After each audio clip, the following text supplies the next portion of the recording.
it was through Dad really. I think his idea was so I would start racing so that when I got a bike on the road I'd be safer, but then sort of backfired on him, and so we started racing properly then, and just got we just did it more often, and that's about it really. So how did you learn? What sort of age when you were starting out? I think I was 14.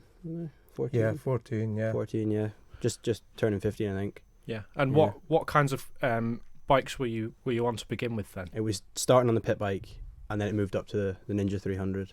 And what are the differences in terms of the the technique or the skill set that you need for those? Well, pit bike's a much smaller and less powerful bike, and then the Ninjas are bigger and more powerful. So I guess it's a good way to learn then. It's you go up in levels. Yeah. I want hopefully to get we'll go faster again. Soon if we can get the help to get a bigger bike. And so did it start by competing on island to begin with? Yeah. Up at Derby, it started on the pit bikes up at Derby, and then we did 2 meetings on the pit bike in England, and then we moved up to Derby on the 300, and then we did 5 meetings in England. So now we're going to do full 9. Is there much of a scene over here? Lots of people similar kind of age or similar kind of experience levels? Yeah, the age, the younger, the kids, I suppose you call it the juniors, they on the Isle of Man for the pit bikes, there isn't as many, and same with the big bikes really. It's definitely more competitive in England, so that's where you need to go, to be honest. And where were you going to compete across? We went to Cadwell, Snetterton, Brands Hatch. Where else did we go? That was it. We've been to Alton Park as well for testing as well. So I imagine the difference in skills and ability is probably a bit of a shock. We see that across all kinds of sports on the island when people start competing across. Yeah. How did you manage that transition? No, to be fair, well, that's why we've continued with it, because I surprised myself really when we went away, and I think the first round I went away to Cadwell, the first ever time we were in England on the big bike. I think I got 3rd, didn't I?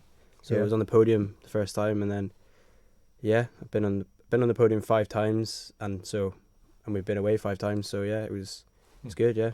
So that's a pretty promising start then for a fledgling career. Yeah. Where are you looking to take it? What's the next step?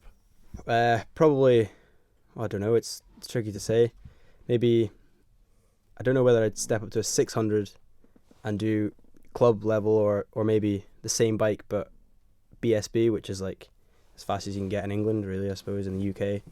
And they're bigger bikes, they're more powerful. Well, it depends. They've got all sorts, but I'd probably get the same bike I'm on, but in a higher class race series. So in the more immediate term, what are the plans for this year? Right. So what do you know about already, I guess?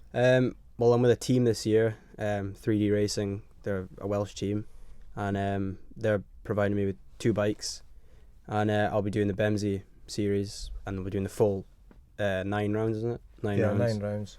And that's the plan. Do every one of them, and that's about it. And maybe some Derby ones if that all happens. So. And how do you approach races? Do you set yourself goals, or is it just a case of trying to do as well as you can? Do you have targets? I'd like to podium every time. The faster group. There's always a faster group, so I always like to aim for that kind of group, and to win really. That's the main goal. That's what I want to do. Yeah. And how do you go about making that next step? Is it a case of being spotted by teams in kind of the bigger classes? Is that how it works? Yeah, it is. Yeah, that's that. Yeah, it's money as well. That's obviously a big part of it. 600s is the next way, and that's it's definitely the benefit with this year is that he was spotted last year with 3D Racing, and because they seen potential in him, I think they offered up a hand and offered up a couple of bikes along with support with those bikes. So it's a great footing for him to get to move up in the class.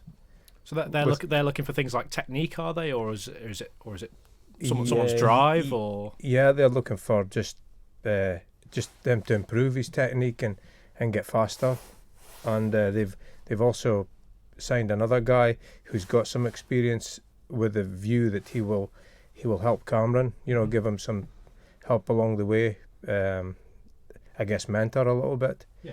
Although he'll be competing in the same series, but in the senior class as opposed to Cameron's in the junior class. So is there a bit of camaraderie between different racers and different teams, or is it quite cutthroat?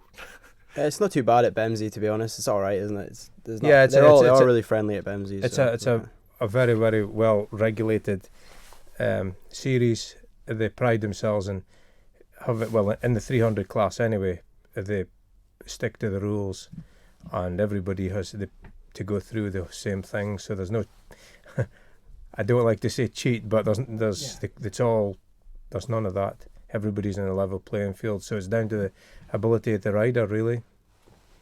On the Isle of Man, I suppose the question we always ask people who are involved in any kind of motorbike racing, have you been inspired by things like the TT? Yeah, over here? definitely. Are you a fan and follow it? For sure. Yeah, that definitely. I do like. Yeah, the bikes are always. Well, how long have we been here?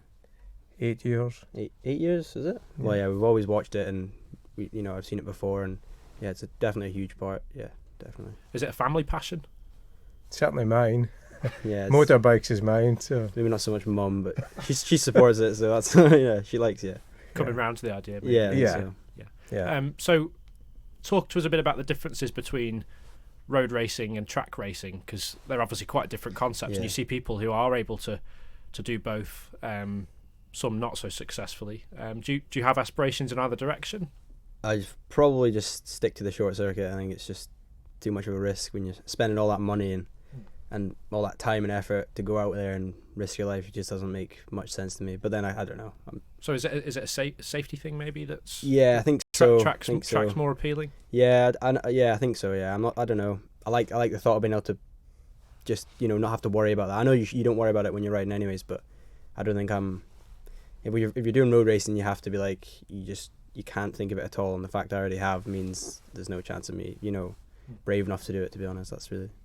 It's obviously a big commitment and requires a lot of support from parents. Yeah. And in all sorts of ways, I would imagine, not least in financial terms. But, yeah. A big kind of emotional support as well. I take it you go along to the meets and everything. I'm the main taxi, if you like. So I take them to every round, and getting the time off work. It's all your holidays are used up just for travelling and race meetings. So, I mean, effectively, it's 8 long weekends, starting in a week on Saturdays, the first round in Brands Hatch, and then all the way through the major tracks in the UK right up until October, back to Brands Hatch for the final round. So, yeah, it's a big commitment financially and just time-wise. Yeah. Do you have idols? Do you have people you look up to in racing? Yeah, there's a few. There's a lot of people that are, well, yeah, all of them really. Especially the road racers, like I don't know how they do that. It's like crazy. And the people that can do both, like you said, that's like Peter Hickman, and who else does both? There's a few people, isn't there? Dean Harrison, he did a bit of both, and just people like that can do both of them. That it's crazy. Have you had a chance to meet any superstars or any of your idols? Only if I go around the paddock, just if I see them. I've never really seen them about too much. I mean, Connor's on the island, obviously, and that's about it, really. Obviously, you've got a good feel of what potential there is here. Well, we've been surprised because, as Cameron pointed out earlier on, he was keen on motorbikes and he wanted to go on the ride on the road like me, and it was effectively put him on a pit bike to get some bike skills, and he's got more skill than we thought. Well, the results speak for themselves, yeah. Right? You said 5 podiums already, was that right? Podium each time I went. Pretty much podium each time I went away, I think. Or maybe I got 2 podiums, 1. But yeah, either way, it's 5 trophies and 5 rounds. There's obviously a bit of natural ability. Yeah, there. and the fact that David Darby from 3D Racing has spotted him and keen to give him a try out this year and next year as well, with the potential to possibly doing other things. You never know. Is this something you'd like to do as a job, do you think?